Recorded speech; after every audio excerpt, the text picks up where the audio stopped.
भूल मत जाइए, आपके साथ मेरा रिश्ता खत्म हो चुका है।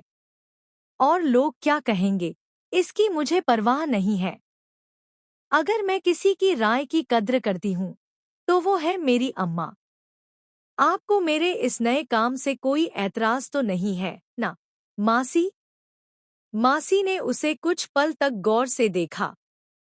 उनकी आंखों में चिंता थी, लेकिन साथ ही एक अजीब सा गर्व भी झलक रहा था। इसलिए आपको वेडिंग प्लानिंग के इतने सारे कॉल्स आ रहे हैं। मुझे तो लगता है ये ऊपर वाले का इशारा है। देखिए ना, आपने एक छोटी सी शादी करवाई और लोगों का इतना जबरदस्त रिस्पॉन्स आ गया। आपको इसे सीरियसली लेना चाहिए। मासी हल्का सा मुस्कुराई, पर तुरंत ही उनकी मुस्कान फीकी पड़ गई। पहला स्वाद जैसे ये भी एक बड़ा बिजनेस बन जाएगा। बिजनेस? शादी के प्रबंध का? हाँ मासी, वेडिंग प्लानिंग एक बहुत बड़ी इंडस्ट्री है और लोग तो पहले से ही आपके काम से इतने इम्प्रेस हो चुके हैं। मतलब? मतलब ये कि अब हमें छोटा नहीं सोचना चाहिए। बड़े क्लाइंट्स, बड़े इवेंट्स और शायद एक दिन अपनी खुद की कंपनी। कमरे में कुछ पल के लिए सन्नाटा छा गया।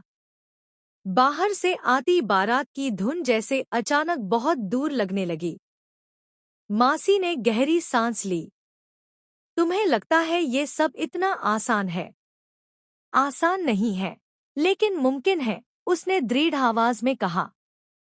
तभी दरवाजा जोर से खुला। वो अंदर आया, वही जिससे उसने अभी अभी रिश्ता खत्म करने की बात कही थी। तो यही चल रहा है। उसकी आवाज ठंडी थी, लेकिन आंखों में आग थी। वो उसकी तरफ मुड़ी, बिना घबराए। हाँ। और अब तुम्हारा यहाँ कोई काम नहीं है? वो हंस पड़ा। तुम्हें लगता है तुम बिना मेरे कुछ कर पाओगी? कम से कम कोशिश तो करूंगी, उसने जवाब दिया। वो धीरे धीरे आगे बढ़ा और टेबल पर कुछ कागज फेंक दिए। कोशिश करने से पहले ये देख लो। मासी ने कांपते हाथों से कागज उठाए और उनका चेहरा सफेद पड़ गया। ये कैसे हो सकता है? उन्होंने बुदबुदाया।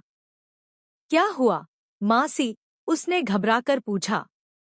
मासी ने उसकी तरफ देखा, आंखों में डर साफ था। ये जो शादी तुमने करवाई थी, जिसके बाद इतने